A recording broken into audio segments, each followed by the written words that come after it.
Assalamualaikum warahmatullahi wabarakatuh, sahabat YouTube semuanya, sahabat Matahari dari Barat. Apa kabar kalian semua? Mudah-mudahan sehat selalu, bahagia dengan keluarga, dan banyak rezeki. Amin.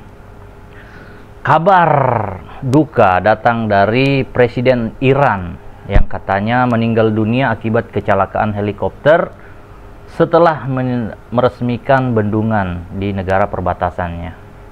Ya, saya host Matahari dari Barat mengucapkan bela sungkawa atas berita duka ini, ya. Nah,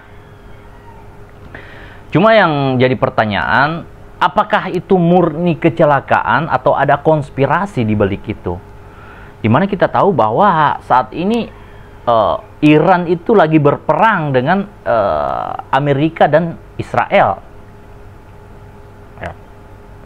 Nah, jadi kalau kita berbicara sejarah, ya, kita melihat sisi lain dari kecelakaan ini, bisa saja ini bukan murni kecelakaan, ya.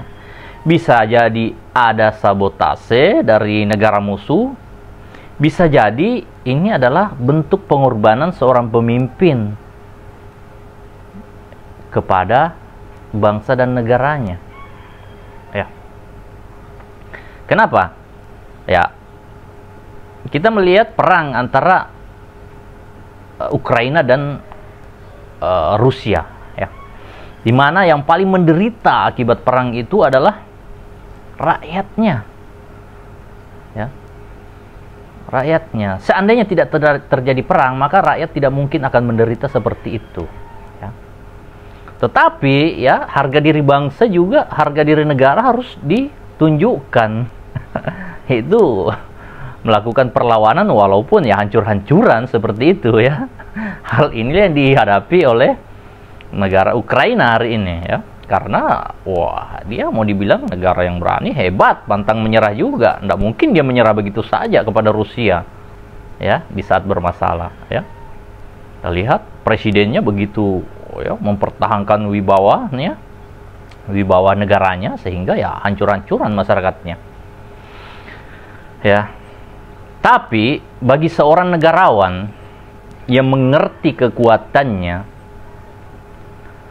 dia akan berpikir bagaimana cara menghindarkan perang, bagaimana cara supaya rakyat dan negaranya ini tidak menderita akibat perang. Ya, sudah banyak, ya, dalam sejarah itu, ya, bagaimana pengorbanan seorang pemimpin supaya rakyatnya ini tidak pecah, ya, negaranya tidak pecah, negaranya tidak hancur. Contoh misalnya presiden kita, proklamator Soekarno, ya. Beliau ketika masih menjabat presiden, waktu itu ketika Soeharto sudah menguasai semuanya, sebenarnya Soekarno punya peluang untuk melawan, ya. Dia sudah, katanya dia sudah berhasil dibebaskan oleh pasukan KKO, ya. Tapi apa? Dia mencegah, jangan, karena dia tidak ingin melihat pertumpahan darah sesama bangsanya sendiri, ya. Ini adalah keputusan berjiwa besar yang diambil oleh seorang pemimpin. Begitu juga dengan Soeharto, ya, pada saat kerusuhan ayat 98, ya, rakyat berhadapan-hadapan dengan aparat, ya. Soeharto memutuskan mundur daripada rakyatnya yang akan jadi korban. Kalau misalnya dia bertahan mempertahankan kekuasaannya pada saat itu, maka akan banyak rakyat yang mati percuma di tangan aparat. Ya, karena aparat pasti melindungi presidennya dong, ya kan? Sudah disumpah untuk itu kok. Ya, tapi Soeharto berjiwa besar. Dia mengundurkan diri. Akhirnya tidak terjadi bentrokan, korban jiwa yang berkepanjangan, ya. Nah, terus jiwa besar ini juga kita lihat pada Gus Dur. Di mana Gus Dur pada saat itu, ya, ketika di demo besar-besaran, sebenarnya tuh pasukan Banser itu, Laskar Banser mau datang ke Jakarta untuk membela gitu. Tapi Gus Dur menahan, jangan. Ya, mending saya turun daripada terjadi perpecahan anak bangsa, ya. Nah, itulah yang dilakukan, ya. Dan dalam sejarah panjang ke belakang itu, raja-raja yang mengorbankan dirinya demi rakyatnya, ya, mencegah supaya tidak terjadi perang, ya. Jadi ini bisa saja terjadi kepada presiden Iran. Dia tahu bahwa Amerika ini begitu power, ya, super power, peralatan senjatanya canggih-canggih, ya kan. Nah, sedangkan Iran, ya, kalau misalnya fight gitu, ya, seorang pemimpin kan pasti bisa melihat kekuatannya seperti apa, ya. Jadi kalau menurut saya, kalau cerita lain dari ini, bisa jadi bahwa presiden Iran ini mengorbankan dirinya demi menyelamatkan rakyatnya dari perang. Bisa jadi. Ini jiwa besar seorang pemimpin, ya. Dia tidak ingin negaranya seperti Ukraina digempur habis-habisan oleh Rusia. Kan bisa jadi seperti itu. Akhirnya apa yang terjadi? Tidak mungkin juga dia menyatakan bahwa saya menyerah.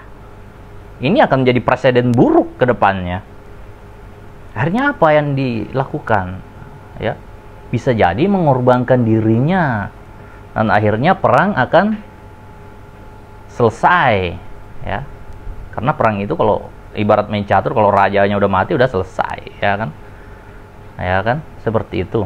Tapi ini untuk mengaburkan bahwa wah, ini nyerah nih, kan tidak mungkin seperti itu. Harga diri negara kan harus dipertahankan, ditunjukkan juga untuk generasi akan datang, ya kan. Tidak mungkin kita bilang, ya saya menyerah begitu. Tidak mungkin begitu. Tapi dengan meninggalnya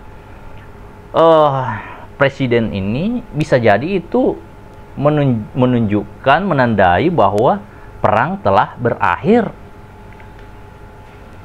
Bisa jadi seperti itu. Nah, pemimpin-pemimpin yang berjiwa besar seperti ini ya sudah banyak ya dalam sejarah, yang mengorbankan dirinya demi harga diri, demi kepentingan bangsa dan negara dan rakyatnya supaya tidak menderita. Ini harusnya dicontoh. Nah, pemimpin-pemimpin seperti ini pasti punya literasi yang cukup, yang luas, ya kan? Dia mengerti sejarah, mengerti politik, mengerti segala-galanya, karena dia banyak berwawasan. Pasti dia bacaannya tuh banyak, itu memiliki wawasan ke negara awanan itu yang luas begitu. Ya, jadi dia seorang pemimpin yang mampu melihat, ya kan, kekuatan negaranya seperti ini, terus apa yang paling penting harus dilakukan, ya, mengorbankan diri demi bangsa dan negaranya. Itu satu korban tapi bisa menyelamatkan seluruh rakyatnya dari kehancuran. Bisa jadi seperti ini. Inilah pemimpin yang berjiwa besar.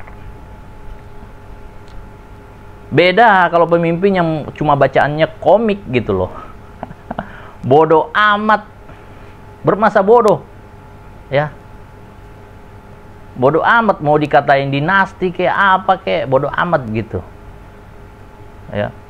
Nah, ini nih, bedanya nih, pemimpin yang berjiwa besar, yang punya literasi yang luas, ya kan, dengan pemimpin yang cuma baca komik, nggak punya literasi, nggak punya pengetahuan apa-apa tentang bernegara, tetapi jadi pemimpin negara ya hancur. Negaranya kayak Ukraina, hancur-hancuran rakyatnya sekarang, ya kan. Kenapa? Ya itu, karena egois pemimpinnya itu, ya kan. Keegoisan pemimpinnya akhirnya membawa negaranya kepada kehancuran. Nah, seperti itu, ya. Jadi apapun itu, ya, kita doakan semoga presiden Iran ini jika memang itu dilakukan untuk kepentingan bangsa dan negaranya, ya, kita doakan yang terbaik untuk beliau.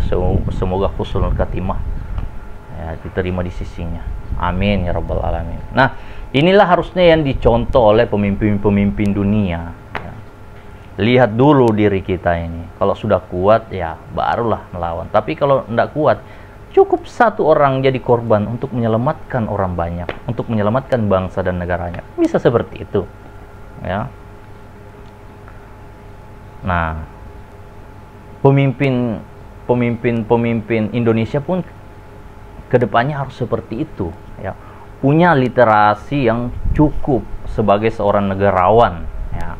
Bacaannya jangan cuma komik, tetapi segala bidang ilmu dipelajari, sejarah, segala macam, karena itu akan membentuk nasionalisme, membentuk idealisme dan pemahaman yang kuat tentang bernegara, sehingga mampu menghindarkan hal-hal yang bisa membahayakan atau mengecewakan rakyatnya.